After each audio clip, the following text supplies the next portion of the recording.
निपी झलकोले घर अंगना दुआरिया, भाभी भर दुतिया विधान है।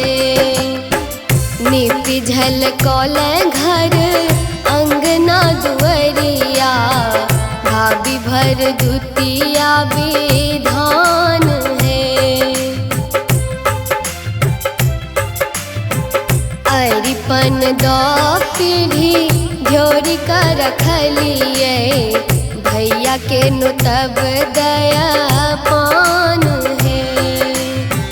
निपी झलकोले घर अंगना दुआरिया, भाभी भर दुतिया विधान है।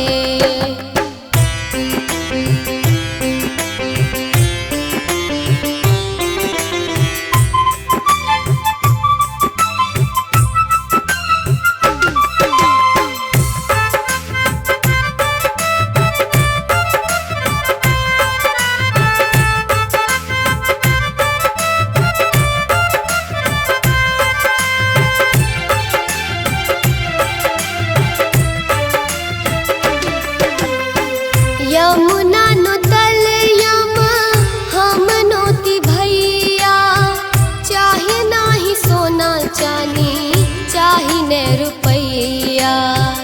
यमुना नुतल यम हम नोती भैया, चाहे नाही सोना चानी चाहे न रुपैया।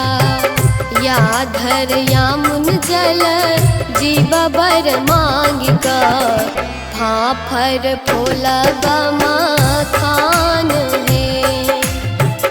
या धरिया मुन जल जीव बर मांग का, फाफर फूलब मखान है। निपी झलकोले घर अंगना दुआरिया, भाभी भर दुतिया विधान है।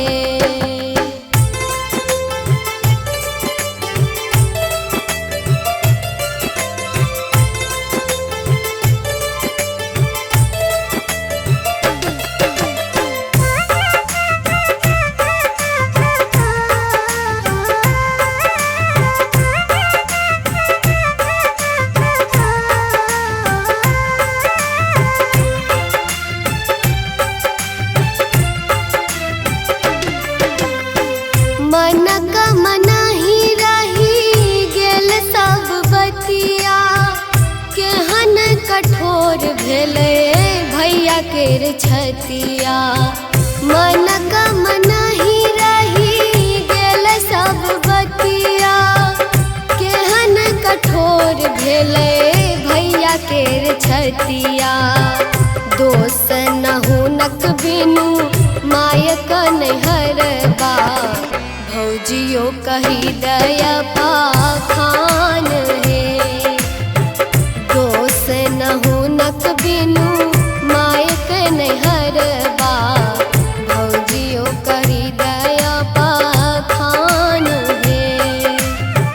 निपी झलकोले घर अंगना दुआरिया, भाभी भर दुतिया विधान है।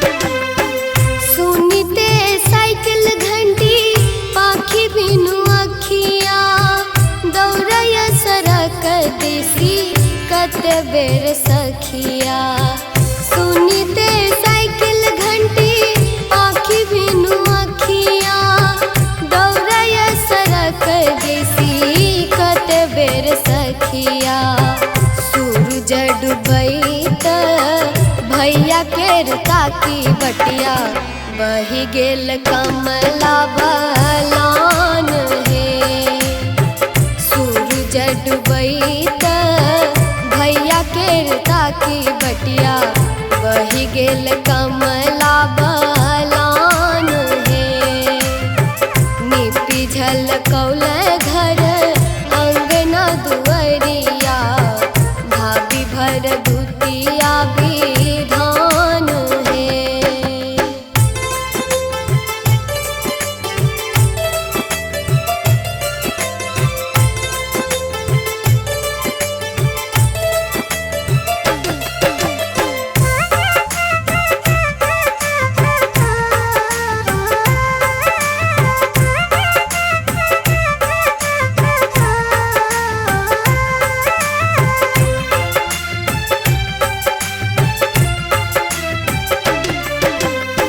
भटवर तिलकोर कथिला तरलिए दही पौरी गोटा दूध किए औरियोलिए।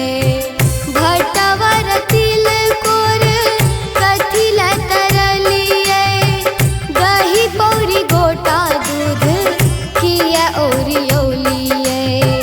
दिया उल्हन हंसी हंसी कौन नदिया भेल मन मधुप मलान हे दिया उल्हन हंसी हंसी कौन नदिया भेल मन मधुप मलान हे निपी झलकौल घर